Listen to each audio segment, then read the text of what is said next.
Hi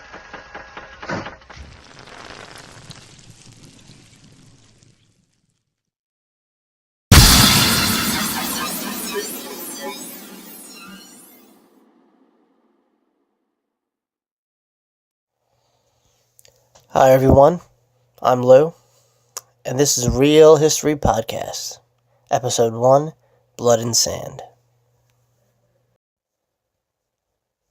Now I know what you're all thinking. What? Another history podcast? But Lou, don't we have like a million of them already? Yes, we do.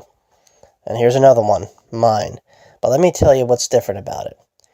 I'm going to dig deep and search through the cracks and find groups of people that have lived in our historic time frame that are not mentioned in today's history classes or anywhere else. Or if they are mentioned, they're not mentioned enough. I feel like these people deserve credit. And hopefully I could convey that message and paint you a picture of how these historic civilizations lived and thrived throughout the years.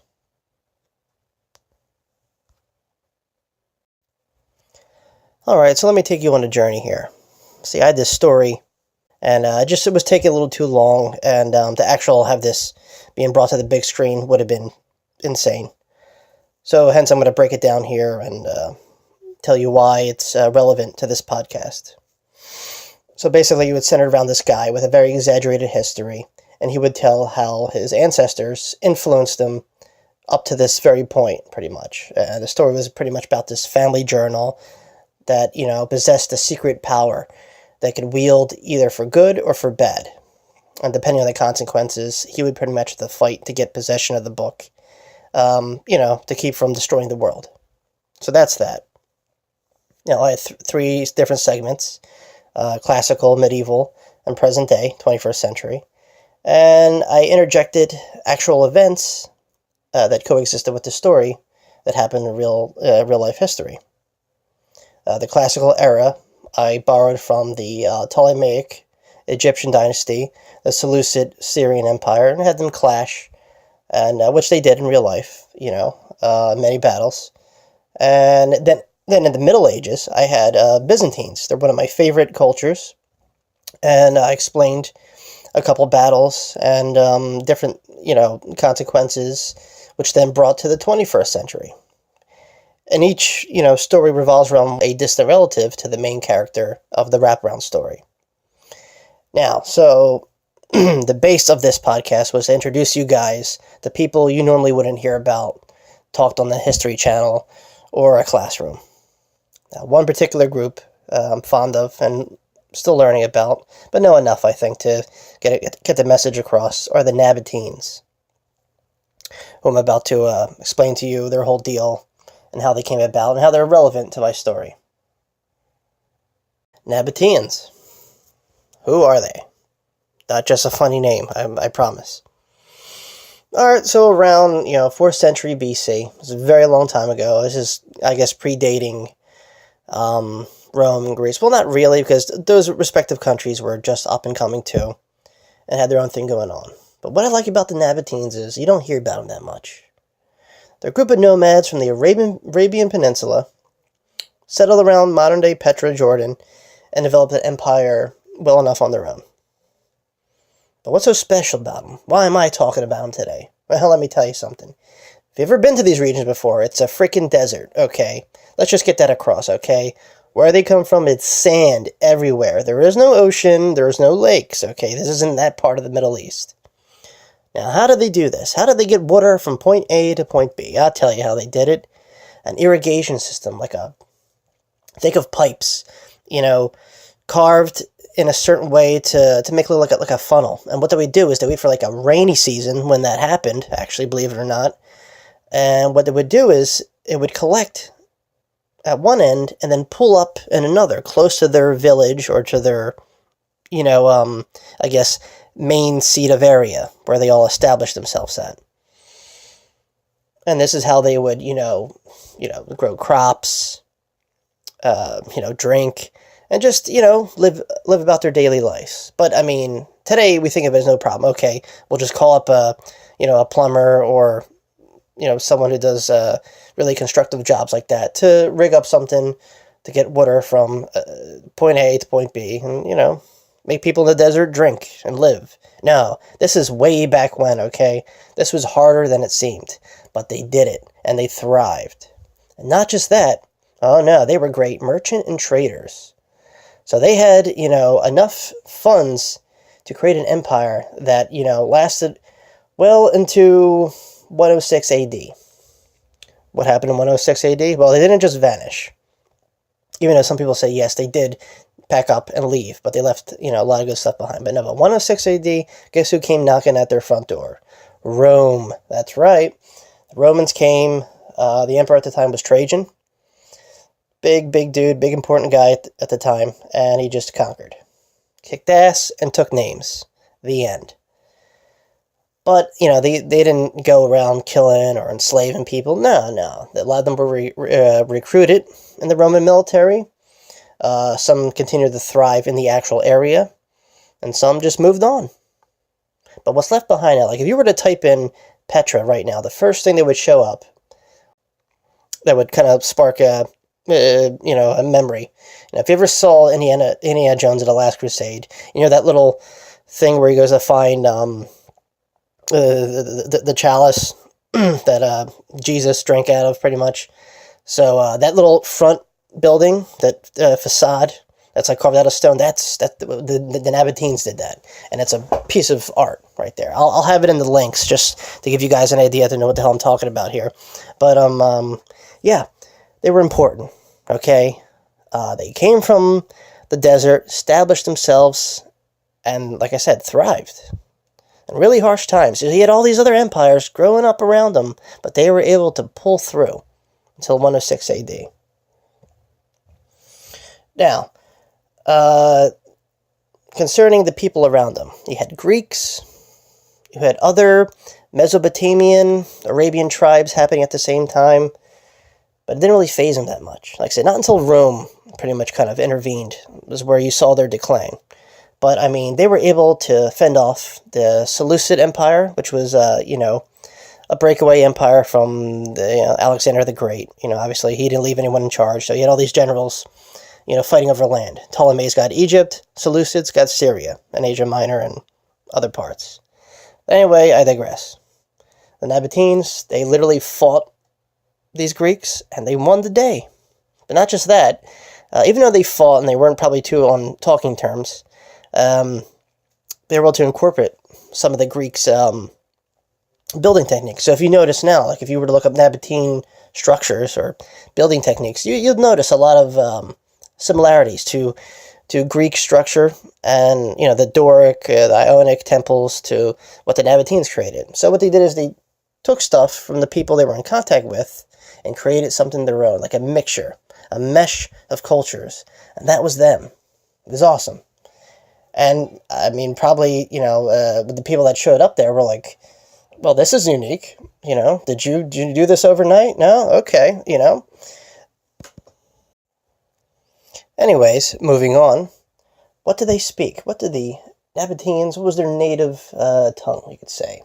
Well, that's kind of like a, debate kind of thing. A lot of people saying Aramaean, which was, what Jesus spoke at the time. But most likely it was either a Semitic or an Arabian early version of Arabic, pretty much.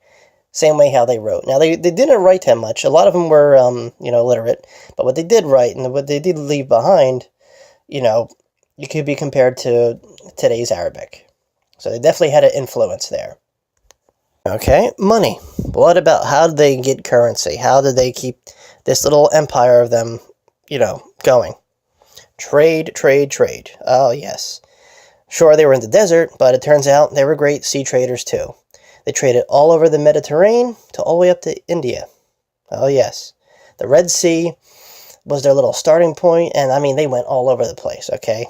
They even found, like, a little speck of them in southern Italy. Crazy, I know. What they traded in. Myrrh, frankincense, sage, you name it. They were big in incense and spices. Curry, turmeric, all that stuff. They brought it from afar, right on the doorstep of a lot of the empires that surrounded them. Now, they had the go-ahead to charge probably whatever they wanted, because a lot of the stuff was hard to come by. The empires needed it, and they looked nowhere else but to the Nabataeans. I'm sure there was a lot of other items that they traded in, but the main source of their income was incense and spices. Now, how they ran office and their people was a monarchy, much like the surrounding kingdoms. When Rome eventually became an empire, things actually changed. There was no king in an empire, so it would be an emperor. But in their case, no. It was a king-ran government, a monarchy, like I said. The names range all over the places, really specific to this region. I never heard other people in other parts of the world that were called this. So you have RDS, Rabble, Albidas. I'm butchering these names, by the way. I never said I was a good name pronouncer, so you're going to have to bear with me. And once again, I'll link all this stuff at the bottom of the page in case you want to dig further or correct me. I don't know. Whatever you feel like doing. By all means, just listen to my stuff.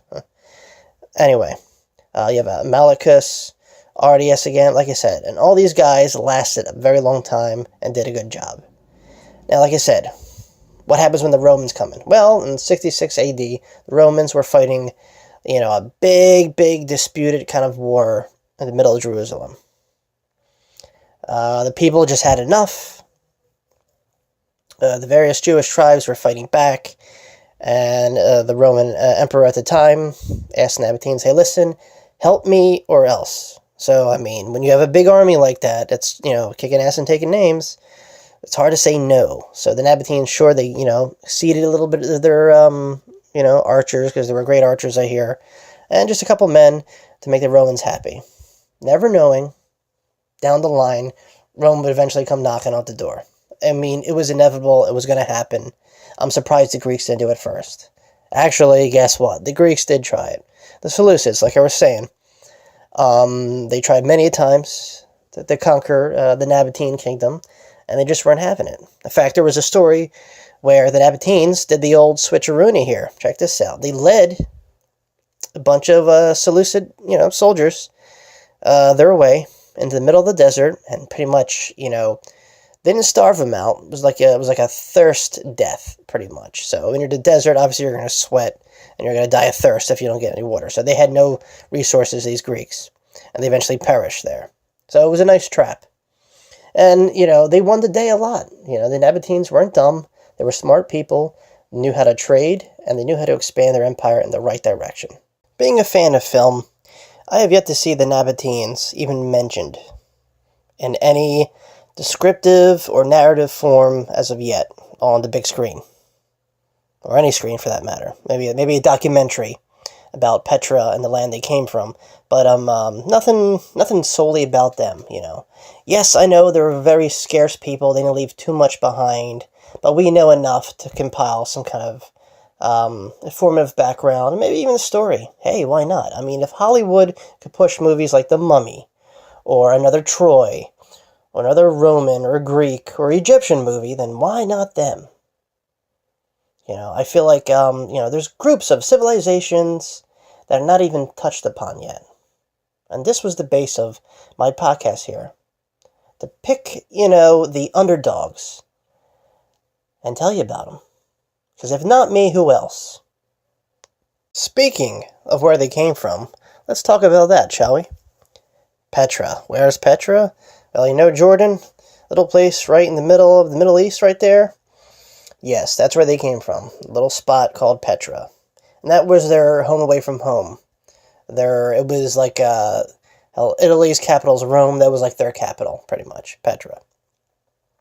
Now, if you go there today, you'll see some ruins. You'll see, like I said, these great monumental carved out of stone buildings that served as a treasury. But I think in their sense of a treasury, it wasn't meant as a money holding place. I think it was meant for people of higher status that were buried there. So think of like really, really big fancy tombs.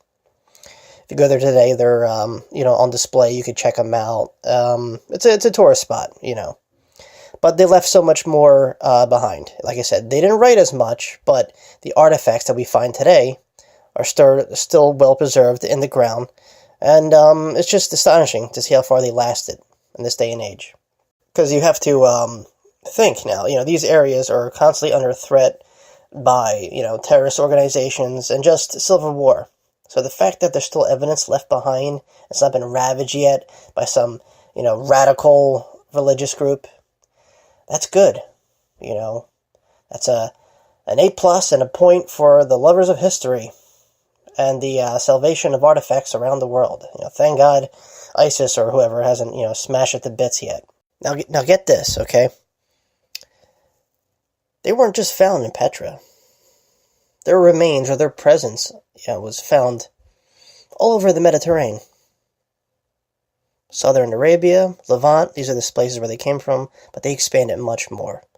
Like I told you before, ports could be found on the Red Sea, attached to Egypt. They found their way probably deeper into Africa. Ports of India, all over the Arabian Peninsula, and even parts of southern Italy. And who knows, maybe even further.